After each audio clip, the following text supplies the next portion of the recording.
రోజులు కాదు, నెలలు కాదు, ఏళ్లకేళ్లు వెయిట్ చేయడమంటే స్టార్ హీరోల అభిమానులకు కాస్త కష్టమే. అందులోనూ మెగా ఫ్యాన్స్ అంటే ఆ లెక్క వేరేలా ఉంటుంది. పైగా శంకర్తో సినిమా అనగానే గాల్లో ఎగిరి గంతేశారు మెగాభిమానులు. అలాంటి సినిమా నుంచి ఎలాంటి అప్డేట్స్ లేకపోవటం వాళ్లకు నిజంగానే చిర్రెత్తేలా చేసింది. అసలు గేమ్ చేంజర్ నుంచి ఇప్పటివరకు 1-2 పోస్టర్స్, టైటిల్తో పాటు ఒక సాంగ్ మాత్రమే రిలీజ్ చేశారు. దీంతో గతంలోనే గేమ్ చేంజర్ అప్డేట్స్ కావాలని నెగిటివ్ ట్రెండ్ చేశారు ఫ్యాన్స్. కానీ ఈసారి మాత్రం మేకర్స్ కు గట్టిగానే ఇచ్చుకున్నారు. మాటల్లో చెప్పలేని విధంగా శంకర్తో పాటు నిర్మాణ సంస్థపై నెగిటివ్ ట్యాగ్స్ ట్రెండ్ చేస్తూ అదో రకంగా తిడుతూ పోస్టులు పెట్టారు. దీంతో మెగా ఫ్యాన్స్ కాస్త శాంతించండని మ్యూజిక్ డైరెక్టర్ తమన్ ఇండైరెక్ట్ గా ఒక పోస్టు పెట్టాడు. అసభ్యకర కామెంట్లు, నెగిటివిటీని ట్రెండ్ చేస్తే ఉపయోగమేంటి? దానివల్ల సినిమా ఇమేజ్ దెబ్బతింటుందని, బ్యాడ్ కామెంట్స్ మమ్మల్ని బాధపెడతాయని, ఈ నెలలోనే అప్డేట్ ఉంటుందని ట్వీట్ చేశాడు. కానీ ఇప్పుడు మాత్రం సాలిడ్ అప్డేట్ ఇచ్చాడు. Game changer happy Vinayaka Chavithi 2024 అంటూ ట్వీట్ చేశాడు తమన్.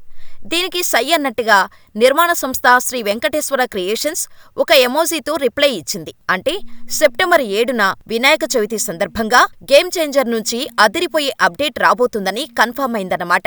అయితే ఫ్యాన్స్ అడిగినట్టుగా గేమ్ చేంజర్ టీజర్ ఏమైనా రిలీజ్ చేస్తారా, లేదంటే కొత్త పోస్టర్తో రిలీజ్ డేట్ అనౌన్స్ చేస్తారా అనే విషయంలో క్లారిటీ రావాల్సి ఉంది. ఏదేమైనా నిర్మాత దిల్ రాజు బల్లగుద్ది మరీ డిసెంబర్లో రిలీజ్ అంటున్నాడు కాబట్టి మెగా అబ్బాయిలు ఇప్పటికైనా గేమ్ చేంజర్ పై నెగిటివ్ ట్రెండును ఆపేస్తే బెటర్. మరి నిజంగానే మేకర్స్ గేమ్ చేంజర్ అప్డేట్ ఇస్తారా, లేకపోతే మళ్ళీ ఫ్యాన్స్ ని డిసప్పాయింట్ చేస్తారా అనేది చూడాలి.